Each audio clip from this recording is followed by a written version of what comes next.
नमस्कार, burning issues के इस नए वीडियो में आपका स्वागत है। जैसा कि आपको पता है कि बर्निंग इश्यूज़ सीरीज़ में हम रिसेंटली चर्चा में रहे कुछ करंट अफ़ेयर्स के टॉपिक्स को डिस्कस करते हैं, एनालाइज़ करते हैं। और आज के इस वीडियो में हम एक और करंट अफ़ेयर्स के टॉपिक डिस्कस करेंगे और वो टॉपिक आपका रहने वाला है Tamil Nadu's Manamadurai pottery gets GI tag. इसका मतलब ये है कि एक जीआई टैग करके एक गवर्नमेंट ऑफ इंडिया द्वारा, उसके मिनिस्ट्री द्वारा एक जीआई टैग दिया जाता है कुछ चीज़ों को, कुछ स्पेसिफिक चीज़ों को, जो किसी पर्टिकुलर ज्योग्राफिकल लोकेशन में पाई जाती हैं। और रिसेंटली इसी क्रम में तमिलनाडु के मनामदुरई एक प्लेस है, वहाँ पर एक लंबे समय से पॉटरीज़ को बनाया जाता है, उसे यूज़ किया जाता है। तो रिसेंटली गवर्नमेंट ऑफ इंडिया की मिनिस्ट्री ने अभी इस पर्टिकुलर पॉटरी को जीआई टैग प्रदान किया है। अब आज के इस वीडियो में हम सबसे पहले तो इस पर्टिकुलर पॉटरी के बारे में जानेंगे कि ये पॉटरी को जीआई टैग क्यों दिया गया है, क्या-क्या इसकी स्पेसिफिकेशन है, कैसे ये पॉटरी बनाई जाती है। इसके साथ-साथ हम अपने बेसिक कॉन्सेप्ट को भी क्लियर करेंगे कि जीआई टैग या ज्योग्राफिकल इंडिकेशन टैग बेसिकली क्या-क्या होता है और कैसे ये अस्तित्व में आया और कैसे ये वर्तमान में काम कर रहा है। तो इन सभी चीज़ों को आज हम इस वीडियो में डिस्कस करेंगे। तो चलिए वीडियो को शुरू करते हैं। सबसे पहले हम जानेंगे इस वीडियो के कॉन्टेक्स्ट के बारे में, इस पर्टिकुलर टॉपिक के बारे में, कि हम इसे क्यों पढ़ रहे हैं, रिसेंट डेवलपमेंट क्या है। जैसे मैंने आपको बताया अभी कि रिसेंटली द मना मदुरई पोट्री इसको ज्योग्राफिकल इंडिकेशन का टैग दिया गया है और ये जो पर्टिकुलर प्लेस है मना Madurai, it is located in the Sivagangai district of Tamil Nadu. तो तमिलनाडु आपको पता है साउथ इंडिया का एक राज्य है और उस राज्य के एक डिस्ट्रिक्ट शिवगंगई में ये पर्टिकुलर प्लेस मना मदुरई स्थित है और वहीं पर ये पॉटरीज़ डेवलप की जा रही थी, बनाई जा रही थी। तो इस तरह से ये आज आपकी लेटेस्ट न्यूज़ है कि हम इस टॉपिक को क्यों कवर कर रहे हैं। अब हम देखते हैं सबसे पहले कि जीआई टैग बेसिकली होता क्या है और फिर हम आगे देखेंगे कि पर्टिकुलरली पॉटरी जो है आपकी मना मदुरई, ये इसकी स्पेसिफिकेशन क्या-क्या है। तो व्हाट इज़ जीआई टैग? सबसे पहले फुल फॉर्म पे जाते हैं। ज्योग्राफिकल इंडिकेशन टैग, जैसे नाम से ही क्लियर है कि किसी पर्टिकुलर प्रोडक्ट के बारे में अगर हम बात करें, तो अगर वो किसी पर्टिकुलर ज्योग्राफिकल लोकेशन पर बेस्ड है और वहीं से उसका ओरिजिन हुआ है और वर्ल्ड फेमस हो रही है वो चीज़, आगे जाके फेमस हो रही है, तो उसको जीआई टैग दिया जाता है so that it can be called as a patent, कि वो उस पर्टिकुलर रीजन का पेटेंट हो गया। रिसेंटली रसगुल्ले को लेकर के काफ़ी विवाद हुआ था बंगाल और एक देश राज्य के बीच में। तो वो रसगुल्ला का ओरिजिन कहाँ से हुआ, बाद में उसको जीआई टैग के देकर सॉल्व किया गया। एक तरह से ये एक तरह का सर्टिफिकेट है, जो उस प्रोडक्ट को दिया जाता है कि वो प्रोडक्ट उस पर्टिकुलर ज्योग्राफिकल लोकेशन पर बेस्ड है, राइट? तो ज्योग्राफिकल जो इंडिकेशन टैग है, ये कब से दिया जाना शुरू हुआ? तो ये एक एक्ट के बाद दिया जाएगा। सितंबर 2003 में एक्ट जो है एनफोर्स हुआ, लागू हुआ और इस एक्ट को बनाने का समय है geographical indication of goods registration and protection act 1999। तो 1999 में रजिस्ट्रेशन एंड प्रोटेक्शन आप समझ सकते हैं, पहले रजिस्टर करवाया जाएगा और जब जीआई टैग मिलेगा तो उसको प्रोटेक्ट किया जाएगा। तो ये टैग जो मिलना शुरू हुए, ये इस एक्ट पर बेस्ड थे और ये एक्ट 1999 में अस्तित्व में आता है और 2003 में ये इन्फोर्स होता है, लागू होता है। इसके अलावा द नोडल एजेंसी, जो मेन एजेंसी है गवर्नमेंट ऑफ इंडिया की जो टैग देती है, उसका नाम है department for promotion of industry and internal trade, DPIIT। तो DPIIT जो ये मैंने आपको नाम बताया, ये वो पर्टिकुलर नोडल एजेंसी है जो इस पूरे जीआई टैग के काम को करती है और ये जो आपकी एजेंसी है, ये इंडियन गवर्नमेंट की ministry of commerce and industry के अंदर आती है। तो इंडियन गवर्नमेंट की मिनिस्ट्री कॉमर्स और इंडस्ट्री की, उसके अंतर्गत ये आपकी DPIIT जो आपकी कंपनी है, ये सॉरी नॉट कंपनी, डिपार्टमेंट जो है वो एक नोडल एजेंसी के रूप में काम करता है। यूज्ड ऑन द प्रोडक्ट्स, अब किन-किन प्रोडक्ट्स को दिया जाता है, क्या इनकी मेन विशेषताएँ होनी चाहिए? तो इनमें तो एक unique and specific geographical origin होना चाहिए।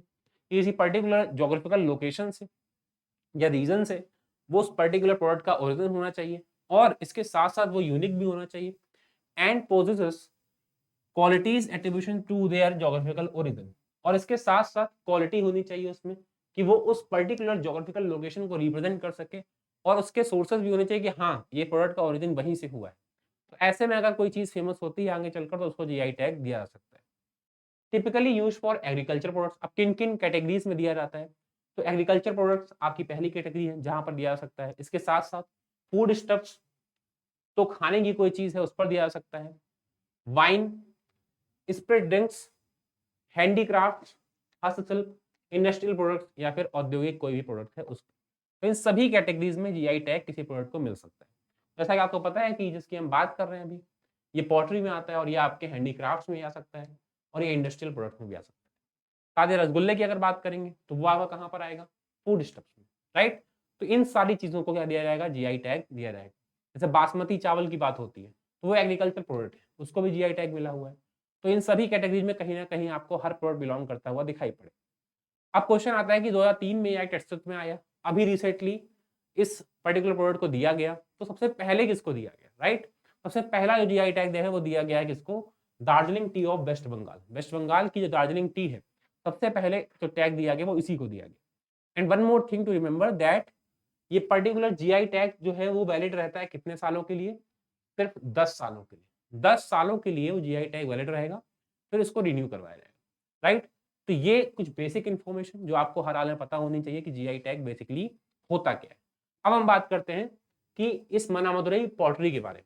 फोटो में देखिए, pottery is nothing different from the other ancient potteries, but still there are some minor differences. The first one is कि थोड़ा शाइनी है ये कलर, राइट? इसके साथ साथ लेंथ के कंपैरिजन में विड्थ थोड़ी कम है, राइट? और सबसे इंपॉर्टेंट चीज की जो इसका बेस है वो अगर आप देखेंगे तो एक तरह से सर्कुलर बेस देखने को मिल जाएगा। Now one thing which should be noticed is कि वो उसका सरफेस जो है वो सर्कुलर है, राइट? ऐसे में सर्कुलर सरफेस बनाना और उसको सरफेस पे स्टेबल बना कर रखना ये एक बड़ी चुनौती होती है, इसको ये पॉटरी फुलफिल करती भी है and that is why it became special. The base material which is used to make the pots is clay which is enriched by Vaigai River. Now, where is Vaigai River? As I told you earlier कि जो आपका वो place है मन्नामदुरई, ये Sivagangai district में स्थित है और वहीं पर वैगई रिवर है और उसी के क्ले यानी मिट्टी से, जो उसकी रेतीली मिट्टी है, उसी से ये पॉटरीज बनाई जाती है। Now the main thing is कि अब ये किसी और जोग्राफिकल लोकेशन पर ये चीज अवेलेबल ही नहीं होगी, जो बेस मटेरियल है, राइट? तो ये इसकी एक स्पेशल चीज बन गई। The main raw materials required for making pots are soil and water. तो मेन दो चीजें हैं क्या? वो पर्टिकुलर मिट्टी, क्ले और इसके अलावा पानी यानी जल, ठीक है? Potteries making requires expertise.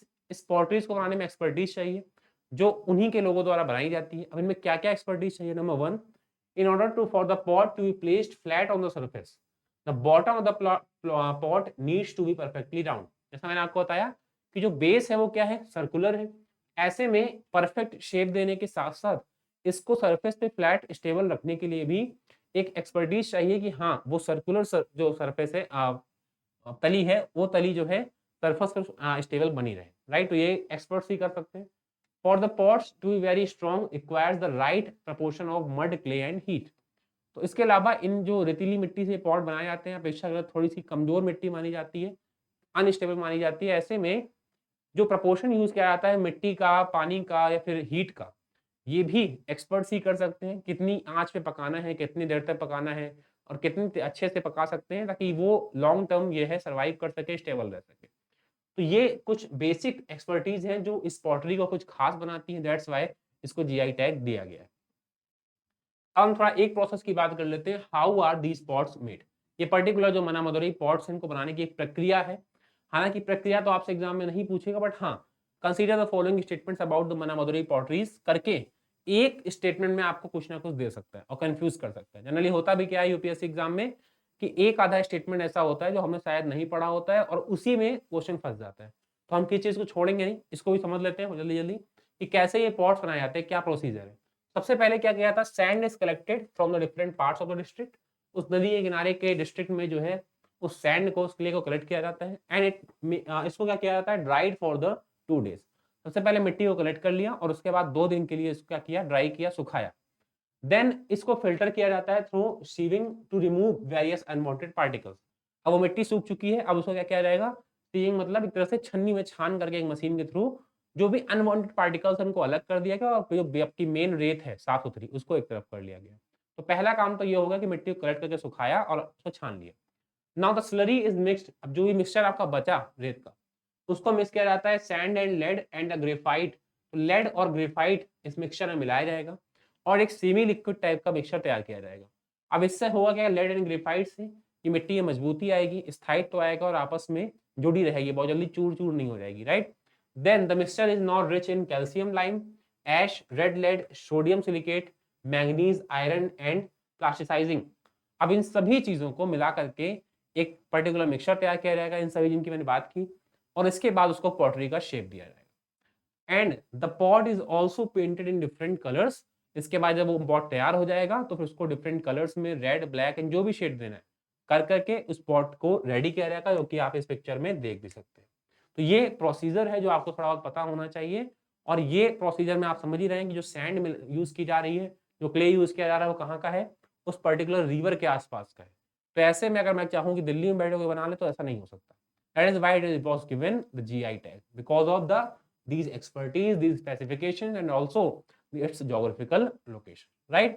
So ये चीजें आपके लिए इंपॉर्टेंट थी। तो आज के वीडियो में इतना ही रखते हैं।